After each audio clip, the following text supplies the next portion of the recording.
Hello friends, मेरा नाम है गौरव। इस वीडियो में मैं आपको कुछ ऐसे एफआर की टिप्स बताऊंगा जिससे आप सभी लोगों को F7 के पेपर का आइडिया हो जाएगा। सबसे पहले हम बात करेंगे एग्जाम पैटर्न की and common types of question की। Second, important standards and IAS की। Third is how to attempt paper. Firstly, exam paper pattern तो आप सभी को पता ही होगा। There will be 15 questions in section A and section B में भी 15 क्वेश्चंस ही होंगे और 2 मार्क्स ईच के होंगे। बट क्वेश्चंस सेक्शन बी में 3 ही होंगे which will be splitted into 15 questions of 2 marks each. Section C will consist of 2 questions of 20 each. First of all, section A में पहला टॉपिक कॉन्सेप्चुअल थ्योरी चैप्टर्स, जो starting के जो chapters हमने F7 के सिलेबस में देखे हैं, जैसे IFRS स्टैंडर्ड्स एंड उन चीज़ों के ऊपर जो चैप्टर्स हैं हमारे। सो बेसिकली उनसे रिलेटेड 2 क्वेश्चंस आने की प्रोबेबिलिटी रहती है, ठीक है, and that also in theory. So वो थ्योरी क्वेश्चंस ही आएंगे। बेसिकली उसमें कुछ न्यूमेरिकल आपसे टेस्ट नहीं करा जा सकता। सो देयरफॉर वो थ्योरी चैप्टर्स ही हैं। उसके बाद में कंसोलिडेशन में आपको सबसे ज़्यादा वेटेज देखने के लिए मिलेगा। सो 5 to 6 क्वेश्चंस आपको कंसोलिडेशन में से देखने के लिए मिलेंगे। डेट ऑल्सो कुछ उसमें से थ्योरी होंगे एंड बाकी सारे न्यूमेरिकल्स। थ्योरी भी एक क्वेश्चन थ्योरी का होगा एंड बाकी सारे numericals. Okay, now next is associate and group disposal and associate से रिलेटेड आपको एक ही क्वेश्चन देखने के लिए मिलेगा। जनरली एक ही क्वेश्चन उसका पूछा जाता है and that also normal treatment, जैसे कि ग्रुप डिस्पोजल अगर किया है तो ग्रुप डिस्पोजल से कितनी लॉस या फिर कितना प्रॉफिट हुआ होगा एंड उसको कैसे इंक्लूड करेंगे हमारे स्टेटमेंट्स में। सो ये नॉर्मल सा क्वेश्चन आपसे पूछा जा सकता है। उसके बाद में इंटरप्रिटेशन से रिलेटेड 2 से 3 क्वेश्चन आपसे पूछे जाएंगे एंड उसमें भी कुछ रेशियोज के क्वेश्चन होंगे एंड कुछ after effects of treatment. After effects of treatment का मतलब हुआ कि अगर हमारा रेशियो इंक्रीज और डिक्रीज हो रहा है तो उससे क्या इफेक्ट होगा हमारे प्रॉफिट्स पर, रेवेन्यूज़ पर, कॉस्ट पर, वो सारी चीज़ें आपसे पूछी जा सकती है। Therefore it is treated as interpretation of FS। So इससे रिलेटेड भी 2 से 3 क्वेश्चन आपको सेक्शन ए में मिलेंगे। उसके बाद में बेसिक अकाउंटिंग ट्रीटमेंट्स का मतलब ये है वो ट्रीटमेंट्स जो आपने 12th में, 11th में एंड FR को पढ़ते समय भी देखे हैं, और उसमें basically true and false type of questions generally देखने के लिए मिलते हैं। उसके बाद में IAS 37, IAS 21, EPS, इन सारी चीज़ों से रिलेटेड भी आपको क्वेश्चन देखने के लिए मिलेंगे। बट उसमें आपको एक क्वेश्चन ही देखने के लिए मिलेंगे जनरली। अगर उसमें ज़्यादा वेटेज देंगे तो उनको क्वेश्चंस में कॉम्प्रोमाइज़ करना होगा ऑफ कंसोलिडेशन, ठीक है। अगर आपको यहाँ पे 2 क्वेश्चन देखने के लिए मिल रहे हैं तो कंसोलिडेशन में वो लोग कॉम्प्रोमाइज़ करेंगे, बिकॉज उनके पास और कोई स्कोप है नहीं जो पेपर पैटर्न बनाने वाले हैं। सो आपको इन चीज़ों से रिलेटेड एक क्वेश्चन ही देखने के लिए मिलेंगे। बाकी क्योंकि उनका मेजर जो टेस्टेड टॉपिक है वो कंसोलिडेशन, इंटरप्रिटेशन एंड जो कॉमन टाइप्स ऑफ IAS होते हैं, ठीक है, वो है। ओके, सो IAS 37 में identification of the need for provision, कि आपको प्रोविजन बनाना भी है या नहीं और किस अमाउंट का प्रोविजन बनाना है, ये कॉमन टाइप ऑफ क्वेश्चन देखने के लिए मिलेंगे। IAS 21 में आपको थ्योरी क्वेश्चन देखने के लिए मिलेगा, फॉरेन एक्सचेंज रेट्स एंड वो सारी चीज़ों से related. And EPS basically diluted EPS का कैलकुलेशन हमेशा से ही आता है एंड इफेक्ट ऑफ EPS भी पूछा जा सकता है, इफेक्ट ऑन EPS और कैलकुलेशन। उसके बाद IAS 16 बेसिकली हमारे चैप्टर 2 में है, that is for non current assets. तो valuation of plant and machinery, जो इनिशियल रिकॉग्निशन होता है, ठीक है, इनिशियल रिकॉग्निशन के समय जो वैल्यू हम इंक्लूड करते हैं प्लांट एंड मशीनरी में, उससे रिलेटेड क्वेश्चन ज़रूर आ सकता है। एंड उसके बाद में ग्रांट इनकम, ठीक है, जैसे रेवेन्यू ग्रांट होती है एंड कैपिटल ग्रांट होती है, गवर्नमेंट ग्रांट है, ठीक है, तो उस चीज़ से रिलेटेड आपके पास क्वेश्चन आ सकता है। उसके बाद IFRS 9 में fair value through OCI and fair value through PNL वाले क्वेश्चंस आएंगे।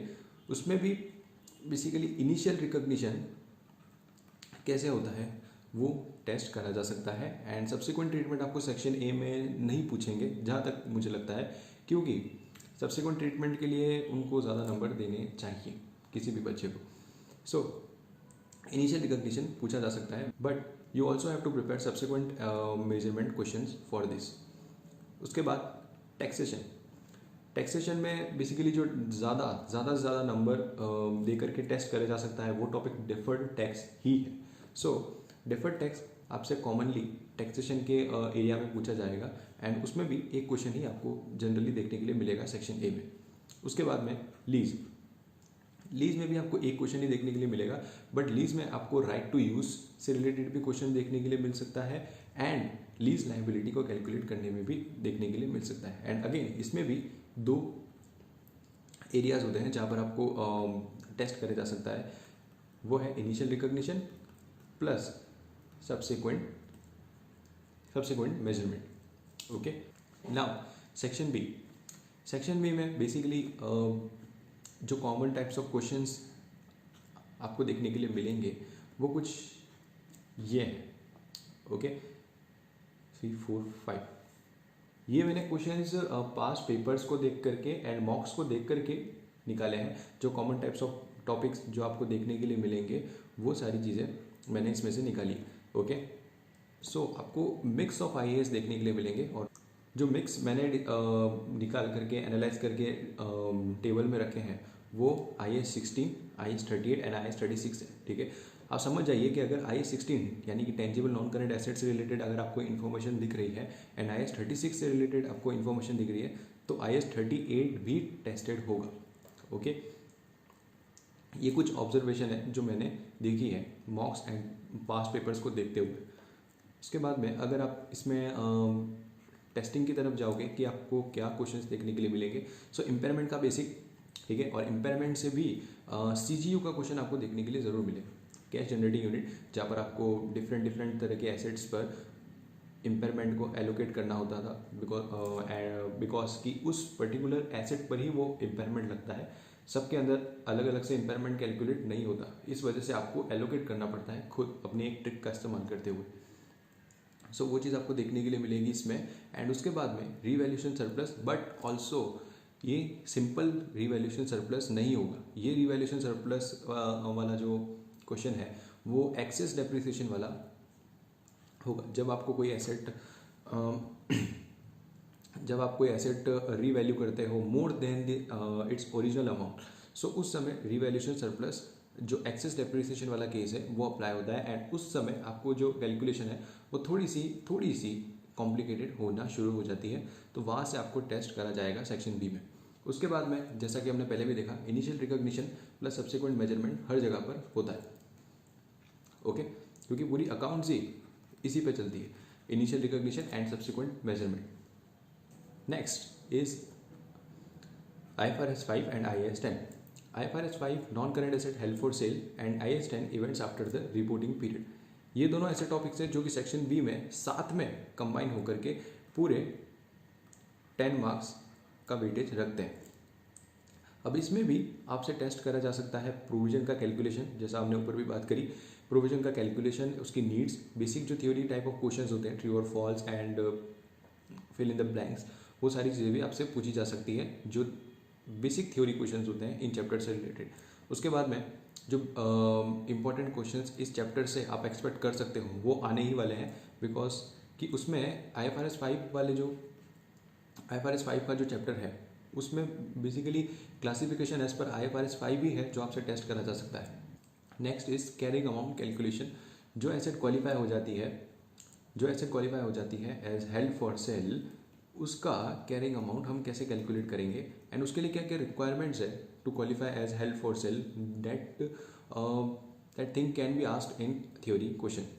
ओके, सो उसके बाद में adjusting and non adjusting event, जो बेसिक थ्योरी क्वेश्चंस होते हैं and adjusting and non adjusting events के बीच में जो डिफरेंस होता है वो आपसे टेस्ट करा जा सकता है इन सेक्शन बी। उसके बाद में financial asset and financial liabilities, that is IFRS 9 and IAS 32।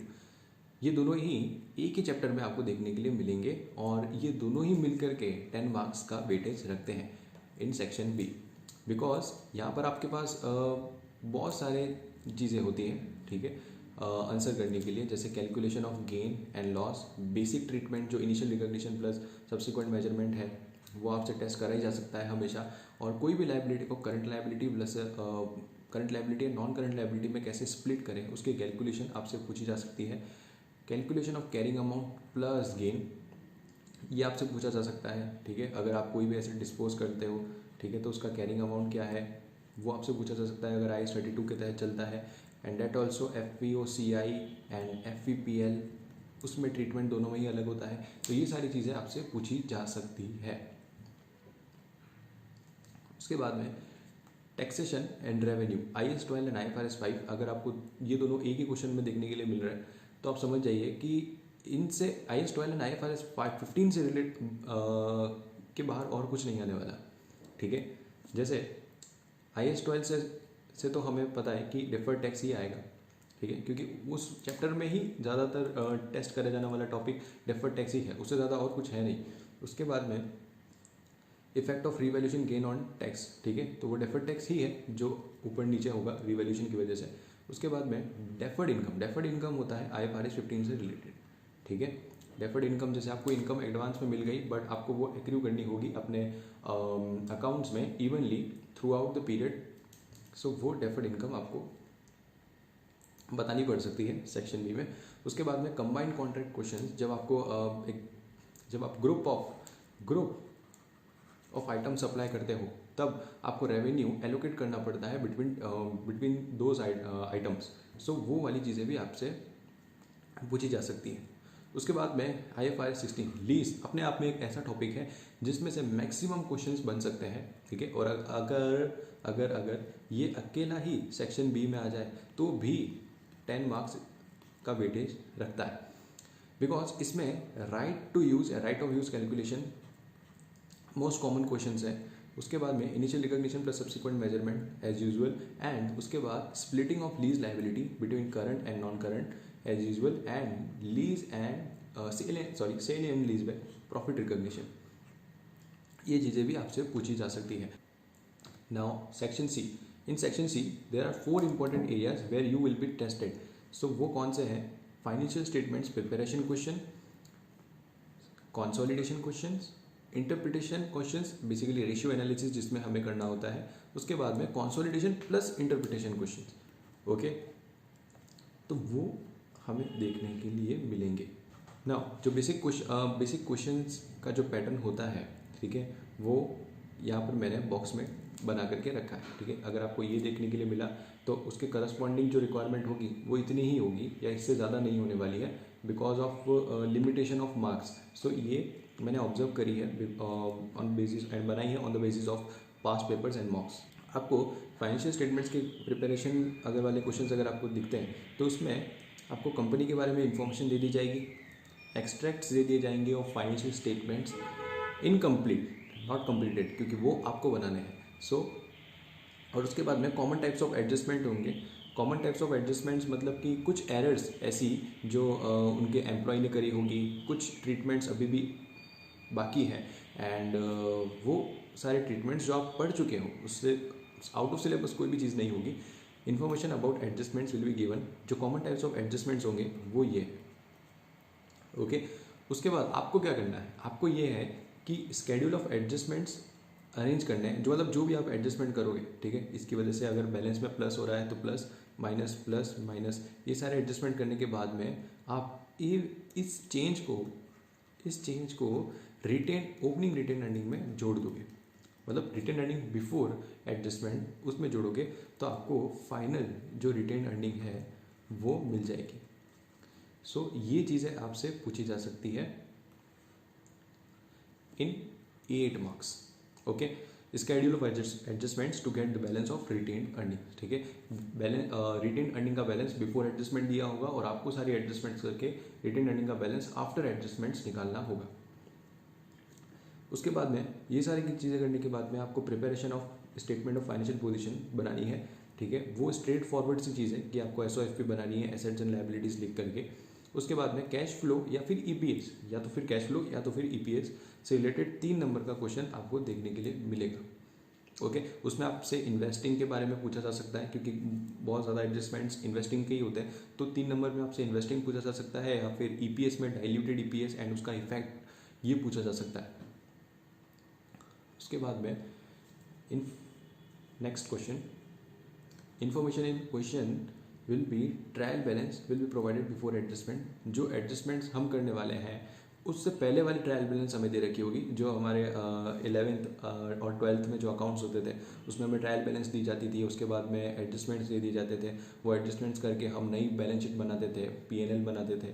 वो सारी चीज़ें हमें इसमें भी करनी है, ठीक है। तो ये आपको एक स्ट्रेट सी चीज़ है जो आपके लिए सिंपल हो सकती है, बिकॉज अगर एडजस्टमेंट्स ज़्यादा टाइम कंज्यूमिंग नहीं होंगे, ठीक है, तो आपके लिए थोड़ी सी सिंपल है। अगर टाइम कंज्यूमिंग है तो आपके लिए दूसरी चीज़ें कॉम्प्लिकेटेड हो जाएगी अगर आपने इसमें बहुत ज़्यादा टाइम दे दिया तो, ठीक है। याद रखना कि ये क्वेश्चन ईजी है एंड उसको कम टाइम में फटाफट से कंप्लीट करने की कोशिश करो। सो कॉमन एडजस्टमेंट्स जो होंगे वो है error in inventory counting, error in provision, deferred tax movement, most important deferred tax movement जो हमेशा ही पूछा जा सकता है अगर एडजस्टमेंट से रिलेटेड क्वेश्चन आता है तो। उसके बाद राइट इशू ट्रीटमेंट जो एक एडिशनल सी चीज़ है, अगर हमेशा ऐसा नहीं होता बट हो सकता है कि राइट इशू ट्रीटमेंट भी आपसे पूछ लिया जाए। उसके बाद में IAS 40, IAS 16 adjustments are the most common one.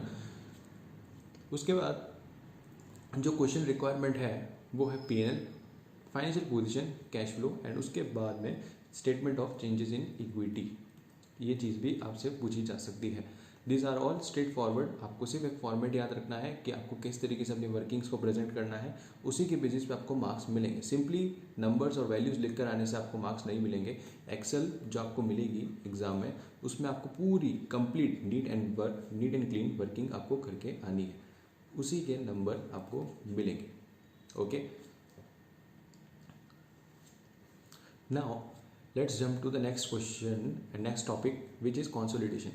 Consolidation में जो आपको क्वेश्चन दिखेंगे वो बेसिकली सिर्फ कंसोलिडेशन के क्वेश्चन बहुत ही कम होंगे। जो मैंने ऑब्जर्व किया है जो सिर्फ कंसोलिडेशन के ही क्वेश्चन है जो आपको देखने के लिए मिलेंगे वो होंगे कंसोलिडेशन प्लस इंटरप्रिटेशन। सो ऐसा आपको बहुत ही कम दिखेगा कि जहाँ पर सिर्फ कंसोलिडेशन ही टेस्टेड है। फिर भी कंसोलिडेशन क्वेश्चन में आपको कंसोलिडेटेड प्रॉफिट एंड लॉस दे दी जाएगी। उसके बाद में other information on acquisition of subsidiary, जैसे शेयर एक्सचेंज में हमने वैल्यू किया है सब्सिडरी को, NCI की वैल्यूएशन क्या रही है। उसके बाद फेयर वैल्यू एडजस्टमेंट्स जो हमने करे हैं to arrive at the final position and to calculate the goodwill, ठीक है। उसके बाद में inter company transaction, cash in transit and goods in transit से रिलेटेड जो आपको एडजस्टमेंट करने होते हैं वो सारे एडजस्टमेंट जो बेसिक, या फिर मैं कह सकता हूँ कि जो बेसिक एडजस्टमेंट आपने कंसोलिडेशन के चैप्टर्स में पढ़े हैं और सीखे हैं वो आपको अप्लाई करना है। उसके बाद गुडविल कैलकुलेट करनी है एट एक्विजिशन। उसके बाद में आपको कंसोलिडेटेड फाइनेंशियल पोजीशन भी बनानी है, ठीक है। ये पूरा ही आपका 20 नंबर में हो जाएगा, ठीक है। या तो आपको इसके लिए 10 या फिर इसके लिए 10 ऐसे करके भी दिया जा सकता है। और अगर एडजस्टमेंट ज़्यादा है, ठीक है, तो आपको कंसोलिडेटेड फाइनेंशियल पोजीशन में मार्क्स ज़्यादा एलोकेट करे जा सकते हैं। Okay, so this will be for consolidation.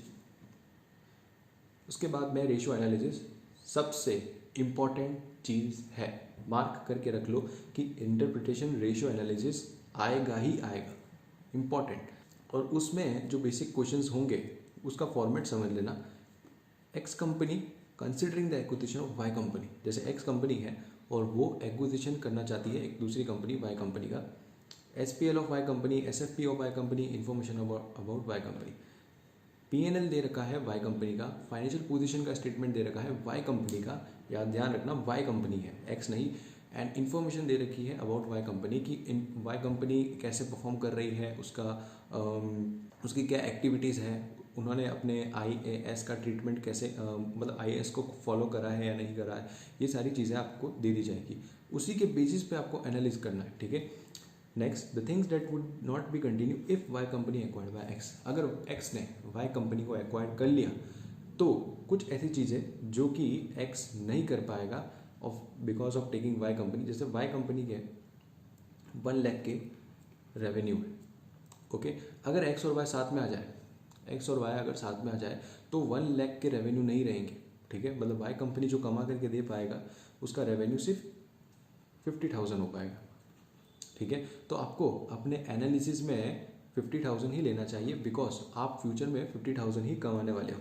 तो ये कुछ ऐसी चीज़ें हैं जो आपसे ज़्यादा टेस्ट करी जाएगी और उसी चीज़ों को पॉइंट आउट करने के आपको नंबर मिलेंगे, ठीक है। उसके बाद सम रेशियोज ऑफ वाई कंपनी जो आपको दे दी जाएंगे और उसके बाद में आपको रिकैलकुलेट करना है उन्हीं रेशियोज को 6 नंबर में। और रिकैलकुलेट आपको किन फिगर्स को लेकर करना है जो कि रिलेवेंट है आपके लिए, जैसे 50,000, ठीक है, क्योंकि आप वो फ्यूचर में वही 50,000 आप कमाने वाले हो। तो एनालिसिस आपको करना होगा on based on this figures. जो कॉमन रिक्वायरमेंट होगी वो होगा कि restate the following Y company for comparison purposes.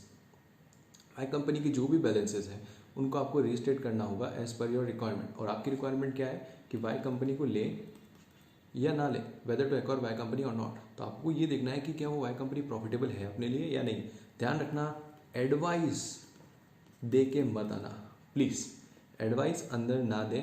Advice आपसे नहीं पूछी गई है, आपको सिर्फ और सिर्फ ये बताना है कि आपको वाई कंपनी कैसी लगती है in terms of revenue, cost of sales, finance cost, equity, non current liability और and that also if you are being asked for. जैसे आपको 9 नंबर में ये पूछ लिया गया है कि comment on the performance of Y company compare to the sector average ratio. ये लिख के मत आना कि that X company should not take this. आपसे ये नहीं पूछा गया है, प्लीज़ कोई भी जजमेंट, एडवाइस या सजेशन देके मत आना। आपको सिर्फ ये देखना है कि एक्स कंपनी वाई कंपनी को ले अगर, तो उसके रेवेन्यू में कितना इम्पैक्ट पड़ेगा, प्रॉफिट्स में कितना इम्पैक्ट पड़ेगा, लिक्विडिटी पे कितना इम्पैक्ट पड़ेगा, वो सारी चीज़ें। एक चीज़ और जो बहुत इंपॉर्टेंट है वो है परफॉर्मेंस। अगर आपको परफॉर्मेंस को इवेल्यूएट करने के लिए बोला गया है तो आपको प्रॉफिटेबिलिटी के ऊपर ही ध्यान देना चाहिए, ओके। प्रॉफिटेबिलिटी एंड क्योंकि वो प्रॉफिटेबिलिटी ही आपको परफॉर्मेंस निकाल के देगी। अगर आपको पोजीशन के लिए बोला गया है तो गेयरिंग प्लस लिक्विडिटी, इन सारी चीज़ों के ऊपर आप ध्यान दें, okay. Profitability plus other activity ratio जो होते हैं, जैसे हो गया हमारा एसेट टर्नओवर रेशियो, ठीक है। तो ये कुछ रेशियोज़ हैं जो आपको परफॉर्मेंस में बता करके आने, और सिर्फ बता करके नहीं आने। What you have to do is, आप कोई भी रेशियो अगर इंक्रीज होता हुआ दिखाई दे रहा है तो उसका रीज़न पता करो, ठीक है। डिक्रीज दिखाई दे रहा है तो उसका रीज़न पता करो, एंड रीज़न पता करने के बाद वहाँ पर लिख कर आओ। और आपको क्या लगता है कि फ्यूचर में क्या हो सकता है वो लिख करके आओ, ठीक है। ये मत लिख करके आना कि फ्यूचर में ये इंक्रीज़ हो रहा है तो इसको हम कंपनसेट कर सकते हैं उसके इंक्रीज से या इसके इंक्रीज से। ये सारी चीज़ें आपसे नहीं पूछी गई है। Next is consolidation plus interpretation. जो मोस्ट इम्पॉर्टेंट चीज़ है, जो सबसे ज़्यादा टेस्टेड टॉपिक है, वो कंसोलिडेशन प्लस इंटरप्रिटेशन ही है, ठीक है। अब इसमें क्या होगा कि आपको consolidated profit and loss and financial position दे दी जाएगी, अदर इन्फॉर्मेशन दे दी जाएगी ऑन एक्विजिशन और सब्सिडी जो हमने ऊपर भी देखी, share exchange, NCA valuation, fair value adjustments and inter company transaction. उसके बाद हमें कमेंट करना होगा whether the acquisition affect the comparability of financial statements from previous period और नॉट। इसमें हमें ये देखना है कि अगर जैसे एक्स कंपनी है, ठीक है, अगर एक्स कंपनी वाई कंपनी को ले लेती है तो वो दोनों मिल करके जो फाइनेंशियल स्टेटमेंट्स प्रिपेयर करेंगे, क्या वो पिछले वाले फाइनेंशियल स्टेटमेंट से कंपेरेबल होंगे या नहीं? ऑब्वियसली नॉट, क्योंकि वो फिगर्स वाई कंपनी के हिसाब से भी डिज़ाइन होंगे, क्योंकि उसमें वाई कंपनी का फिगर्स भी, वाई कंपनी के जो रेवेन्यू है, प्रॉफिट्स है एंड जो भी बैलेंसेस है वो भी इंक्लूडेड होंगे। बट आपको मोस्ट इम्पॉर्टेंट जो बड़े बड़े बैलेंसेस दिख रहे हैं, ठीक है, जो आपको कंपेयर नहीं करने चाहिए, बिकॉज वाई उससे एक्स कंपनी की परफॉर्मेंस नहीं पता चल रही है, इसलिए आपको वो सारी चीज़ें आपको लिख के आनी है, ठीक है, 4 to 5 मार्क्स में। उसके बाद interpretation, analysis, limitation due to acquisition. Acquire करने की वजह से हमें कंपेयर करने में मुश्किलें आ रही है, तो वो चीज़ें भी हमें लिख कर आनी है कि क्या क्या मुश्किलें हमें आ रही हैं, ठीक है। वो मुश्किलों का एग्जांपल देकर के आना है, जैसे अगर आप रेवेन्यू को कंपेयर नहीं कर पा रहे हो विथ रेवेन्यू ऑफ, जैसे एक्स कंपनी के रेवेन्यू को एक्स और वाई कंपनी के रेवेन्यू से कंपेयर नहीं कर सकते बिकॉज उसमें वाई कंपनी के भी वैल्यूज इंक्लूडेड है। सो वो लिमिटेशन आपको बता गया नहीं। आपको ये सारी चीज़ें मॉक्स में मिलेगी अगर आप ACC की साइट में CV प्रैक्टिस प्लेटफॉर्म में, CV प्रैक्टिस प्लेटफॉर्म में अगर जाकर के आप मॉक्स को डाउनलोड करोगे F7 के, तो आपको उसमें देखने के लिए मिलेंगे ऐसे क्वेश्चंस, और उससे आप प्रैक्टिस कर सकते हो। क्वेश्चंस को रीड करोगे तो आपको आइडिया हो जाएगा कि क्या मैं बात कर रहा हूँ। उसके बाद में फर्दर इन्फॉर्मेशन जो आपको एनालिसिस करने के लिए चाहिए, किसी भी कंपनी की, वो आपसे पूछी जाएगी, तो उस समय आप एडवाइस दो। ठीक है, याद रखना, आपको एडवाइस तभी देनी है जब आपसे पूछा जाए। ऐसा इसलिए क्योंकि जब आप एक बार एडवाइस देना शुरू करोगे तो आप उसी फ्लो में चले जाओगे, एडवाइस देना शुरू करोगे और एडवाइस देते ही रहोगे, और वो आपका टाइम वेस्ट कर देगा पूरी तरीके से। ठीक है, क्योंकि उस चीज़ में आपको नंबर नहीं दिए जाएंगे। जब आपसे एडवाइस का पूछा है तभी आपको एडवाइस देनी है। Next question is, X company is considering whether to acquire Y और जेड। एक्सट्रैक्ट्स दे रखे हैं वाई एंड जेड के, financial position and profit and loss. Other information will be common adjustments relating to accounting policy. जो accounting policy से related जो common adjustments होते हैं वो आपको दे दिए जाएंगे। रेशियोज दिए जाएंगे वाई एंड जेड के। ठीक है, दो कंपनी है वाई जेड, दोनों में से कौन सी आपको एक्वायर करनी चाहिए, उससे रिलेटेड आपको रिक्वायरमेंट दी है, पहले उसको पढ़ना है। Adjust the figures of companies to apply the same accounting policies. ठीक है, जैसे अगर वाई कंपनी की अकाउंटिंग पॉलिसीज डिफरेंट है, ठीक है, और एक्स कंपनी की अकाउंटिंग पॉलिसीज डिफरेंट है, ठीक है, तो आप दोनों को कंपेयर नहीं कर सकते, और कंपेयर नहीं कर सकते तो डिसीजन नहीं ले सकते। तो आपको क्या करना होगा कि वाई कंपनी को भी जेड कंपनी के हिसाब से एडजस्ट करना होगा, जेड कंपनी को वाई कंपनी के हिसाब से एडजस्ट करना होगा। दोनों में से एक चीज़, या तो वाई को जेड के हिसाब से एडजस्ट कर दो, या फिर जेड को वाई के हिसाब से एडजस्ट कर दो, और वो भी क्वेश्चन में दे दिया जाएगा। आपको ऐसे हिंट्स प्रोवाइडेड होंगे जिसमें आपको पता होगा कि आपको क्या करना है एग्जैक्टली। ओके, और वो भी आपसे बेसिक अकाउंटिंग पॉलिसीज से रिलेटेड ही सवाल पूछेंगे। ठीक है, कोई बहुत खतरनाक सी चीज़ आपके सामने नहीं रखेंगे। उसके बाद based on adjusted ratios compare the performance. जो आपको रेशियोज निकाल करके ऑलरेडी दिए हुए हैं उन्हीं के बेसिस पे आपको कंपेयर करने हैं परफॉर्मेंस को। ठीक है, ऑलरेडी दिए हुए हैं बट वो भी एडजस्ट हो जाएंगे, बिकॉज अगर आप फाइनेंशियल स्टेटमेंट्स को एडजस्ट करोगे किसी कंपनी के तो उसके रेशियोज भी आपको एडजस्ट करने हैं। ठीक है, ऐसा नहीं कि आउटडेटेड रेशियोज का उठा करके आपने कंपैरिजन कर दिया, ऐसा नहीं चलेगा। उसके बाद में limitation of making the purchase decision based only on extracts not whole accounts. अब जो ये profit and loss and financial position दिए हैं ना, वो भी कंप्लीट नहीं है, जैसे उसमें से भी एक्सट्रैक्ट्स दिए। ठीक है, और आपको पता है एक्सट्रैक्ट्स का मतलब होल अकाउंट्स नहीं होता।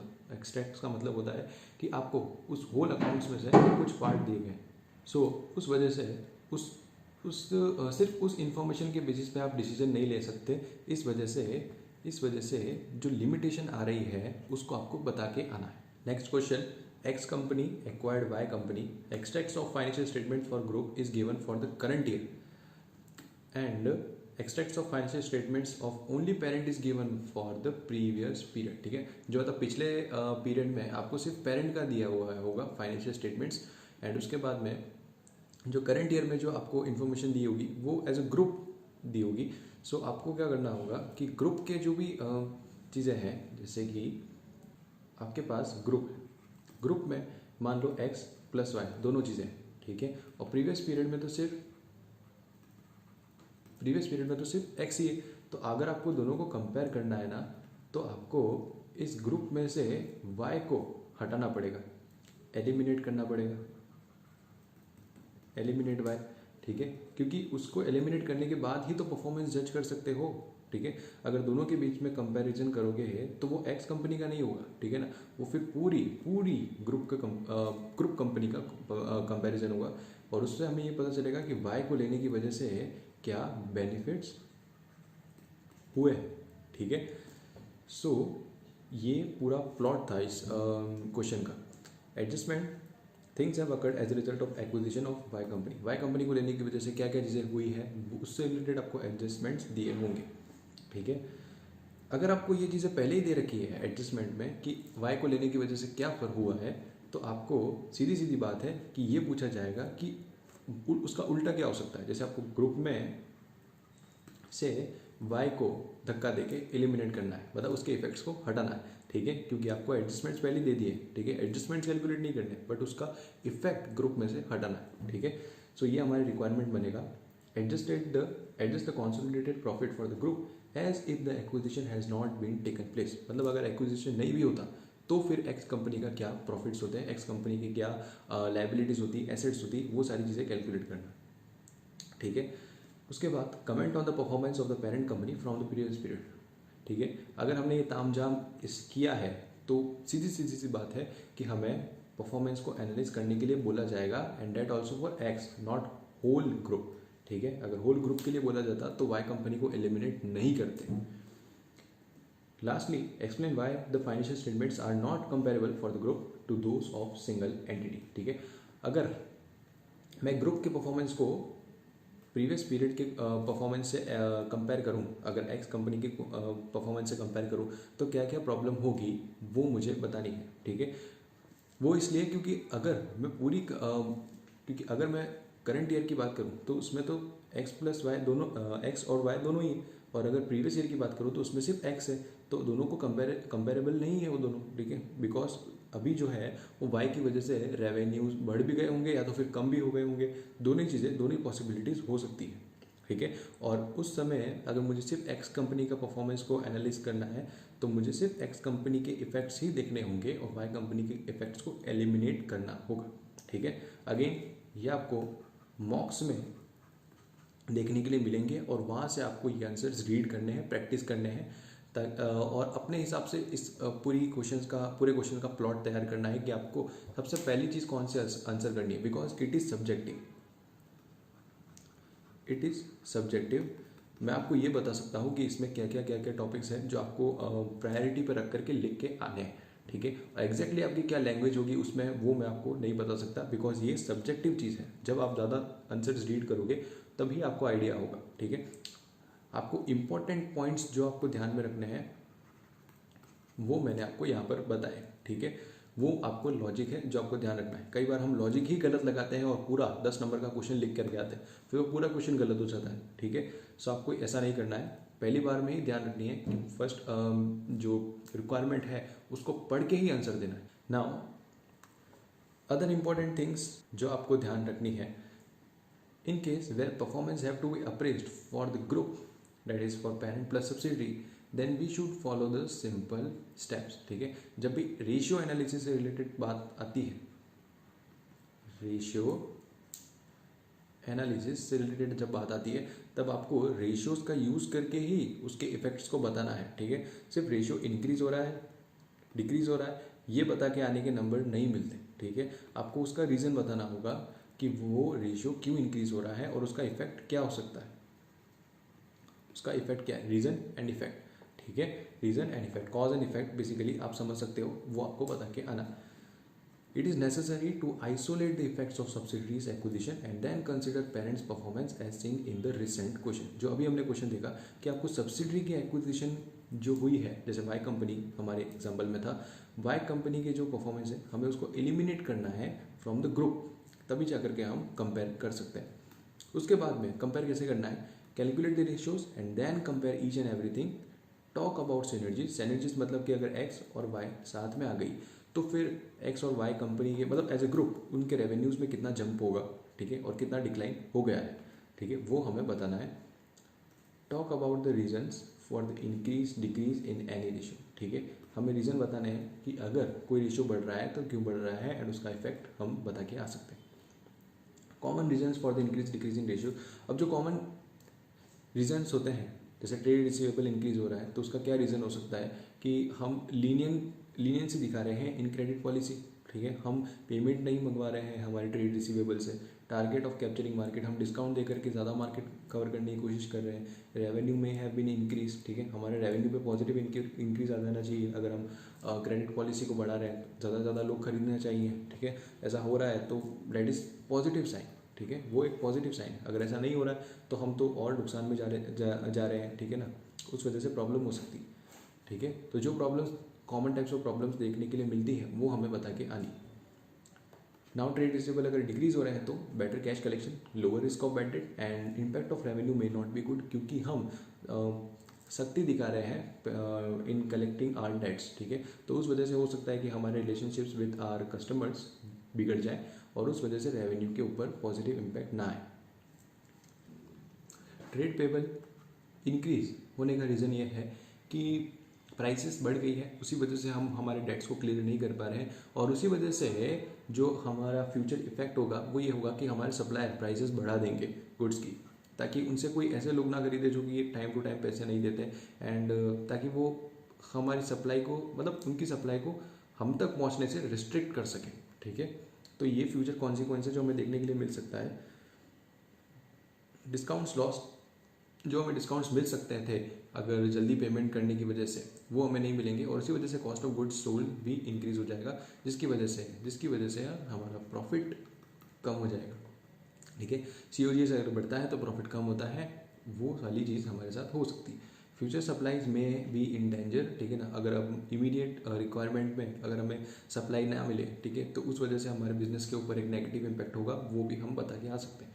Able to hold cash for more time, अगर हम टाइम टू टाइम अपने ट्रेड पेबल्स को पैसा नहीं दे रहे हैं, ठीक है, तो मतलब हम लंबे समय तक, लॉन्ग टाइम तक पैसों को होल्ड करके रख पा रहे हैं, ठीक है, तो उसकी वजह से हमें फ़ायदा हो सकता है इन टर्म्स ऑफ लिक्विडिटी।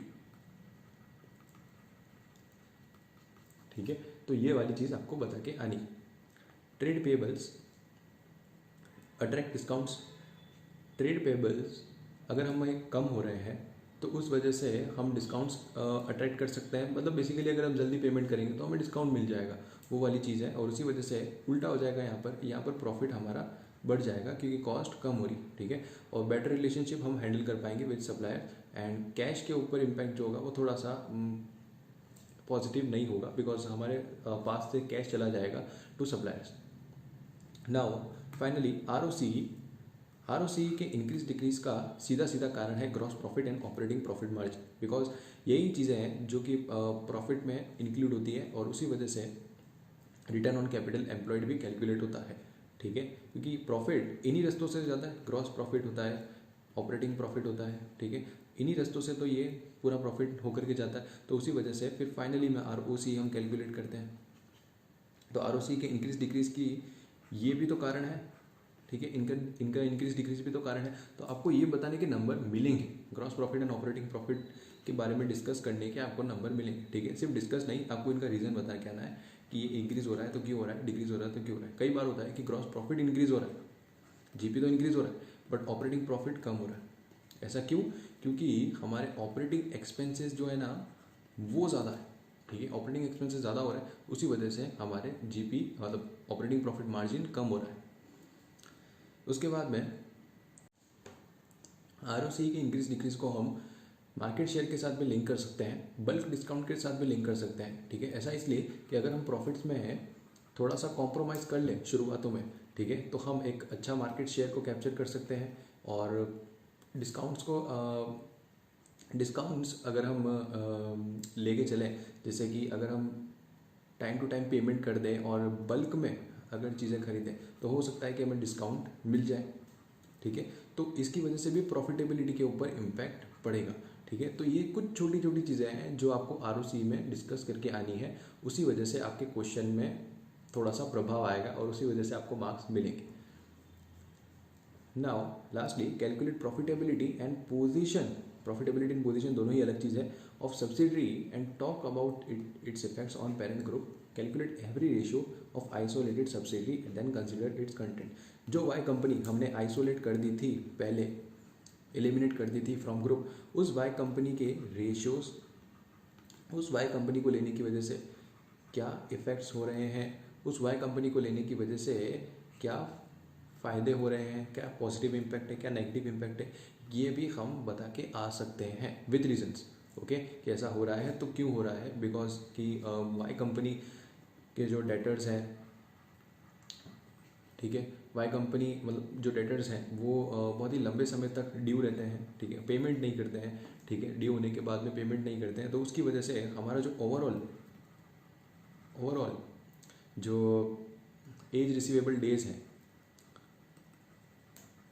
वो इंक्रीज हो गए, ठीक है, फॉर ग्रुप, ठीक है, वो क्यों हुए, बिकॉज ऑफ वाई कंपनी, ठीक है। तो ये कुछ चीज़ें हैं जो आपको बता के आनी है इसमें।